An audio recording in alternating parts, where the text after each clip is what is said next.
Hello and welcome to another episode of Sandy Killer Projects. Today we're going to start doing the frame plating on the 53 Chevy 3100. As you can see in the background there, all of my front end and rear end parts have shown up. It's taken approximately 3 to 4 months to get everything with the post-COVID way supply chains are working now. Unfortunately, that's the way things are, and it took a lot of time. So the metal that we're going to be using is actually these strips right here on the floor. That is 3/16 of an inch, just regular cold rolled steel, 6-inch plates. That way I can make everything fit on all the bits that are going to be covered. As I talked about in the last time, we were stripping all the bits off of it. The inside of the frame I painted. I did that because when we powder coat it, the whole inside of it's now going to be covered, and I wanted to make sure that there wasn't rust continuing to form, so that all got sanded and painted. There are some spots where it's not perfect, specifically like in there. There's not really a good way to do it. Maybe the powder coaters will end up being able to clean that up. So at this point, we'll get started and we'll see how quick we can get through plating. Okay, so with frame plating, there's a misconception of the idea that you're literally covering every inch of the frame.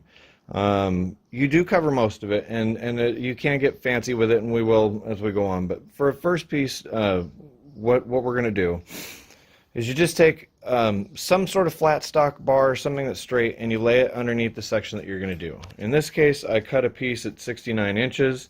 It ends up taking me all the way through until I get to this section where it gets wider on the bottom and dips down. We'll make a special plate for in there, and really we'll only bring it up to right about where this frame brace starts, and it won't perfectly cover the whole thing anyway.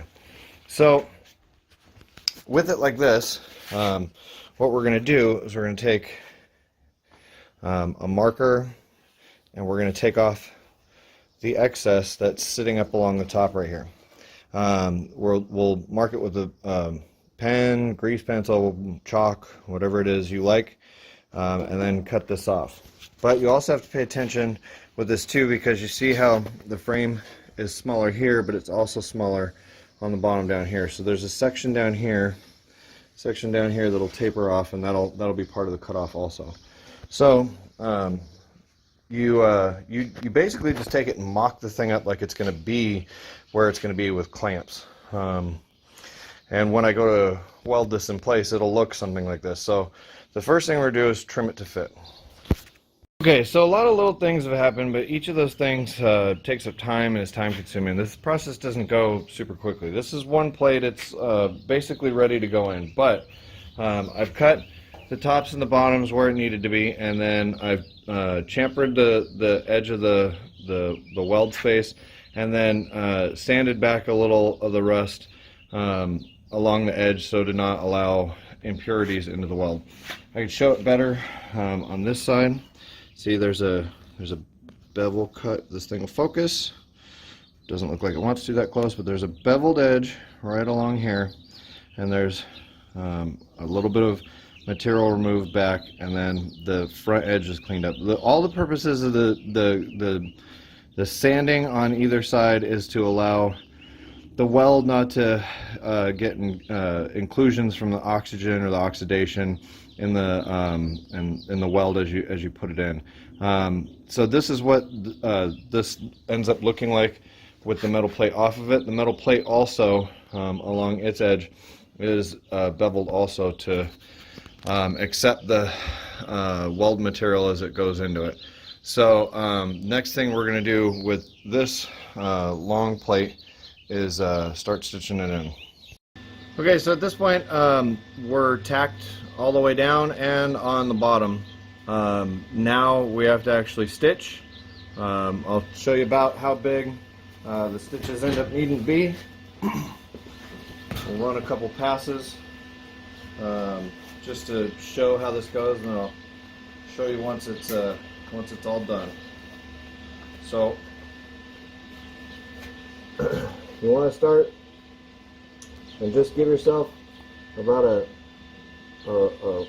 1 inch, inch and a half space for each weld section, and then you want to gap it by about 4 to 6 inches along the way. So this will be the first one here.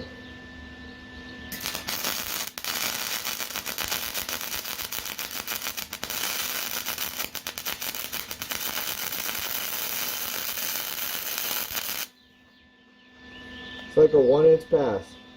And give yourself a little bit of a gap and take this clamp off because it's now in the way. There's a 6 inch gap.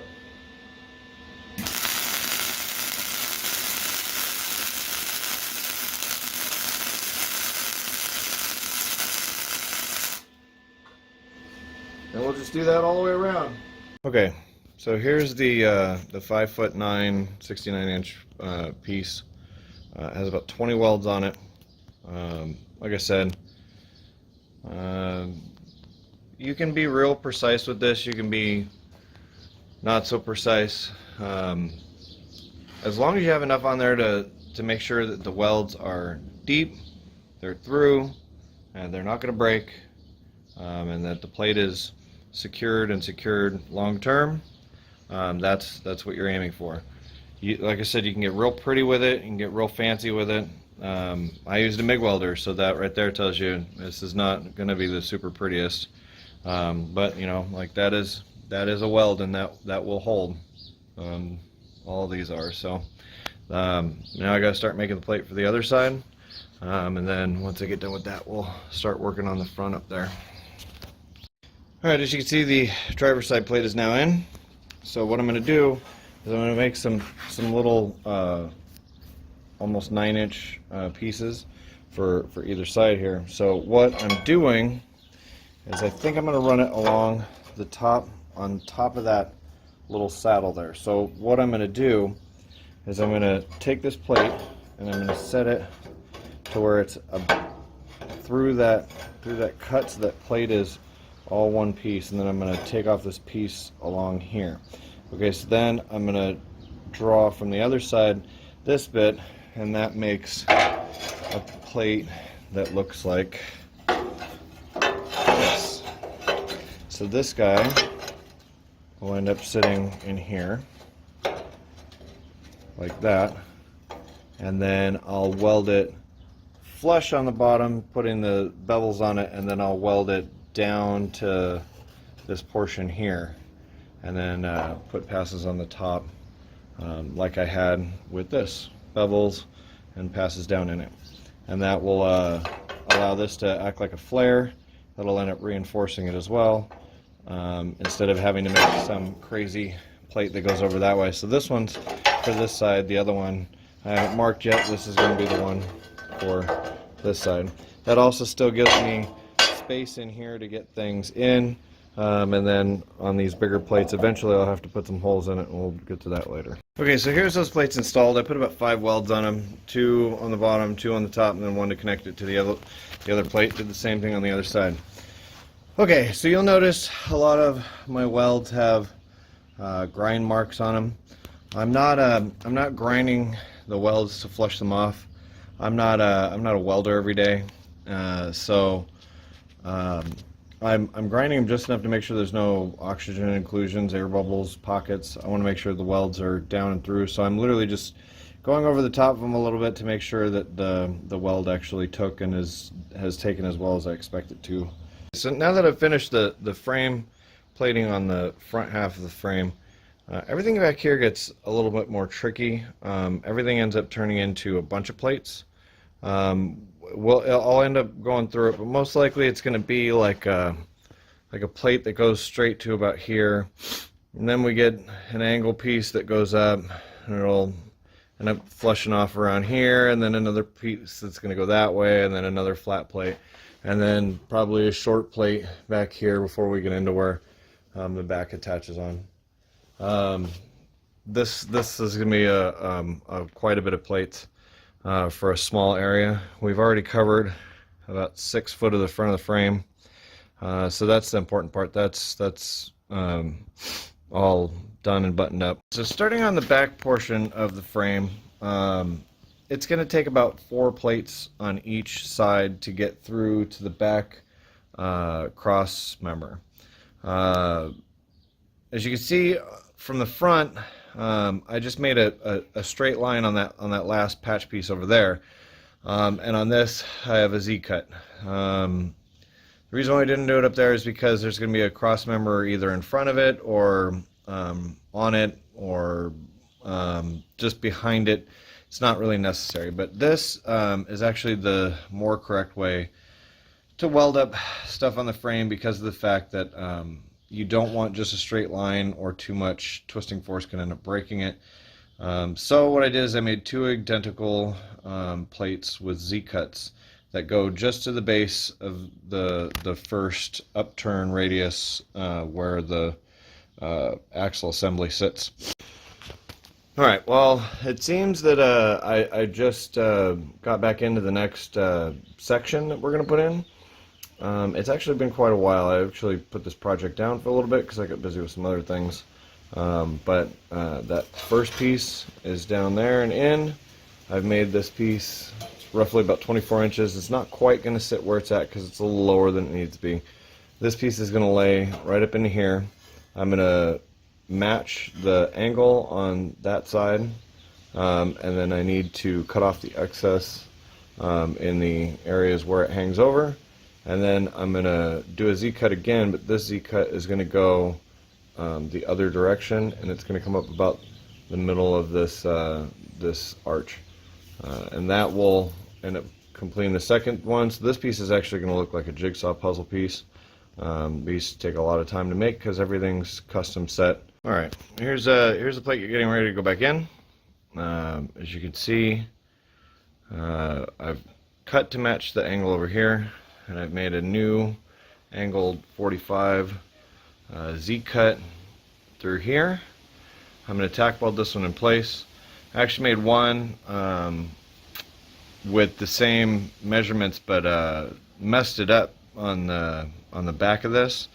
I knew the length of each thing, but when I ended up making it to where it didn't quite fit. So I'm using that as the template for both sides, but making changes to it. On this side, I know that it's going to end up having to be extended out, and then the top edge on the other one dips down more, so this is going to have to come up about 1/4 of an inch for my template. But I'll use that to make the one for this side, and then these all get stitched in. Alright, so there's the second plate, completely on and installed. It's still tacked on the top and bottom. When I get done with the whole section, I'm going to go back through and weld up the tops. It's really important to get a good pass all the way through the seam on the point where the 2 plates come together. On this one, it'll end up looking something like that as well. This plate's going to be custom cut into somewhere to here, and then I'll end up putting another plate into here. This is the other side. Same kind of idea.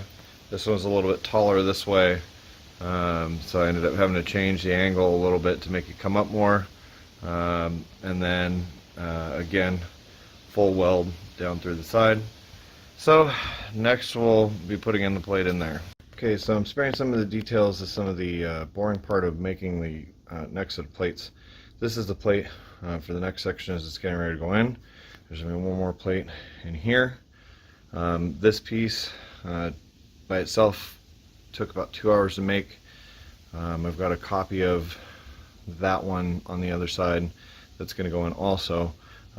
It took this long because I had to match the Z-cut and then make another Z-cut on this side for the plate to fit in here.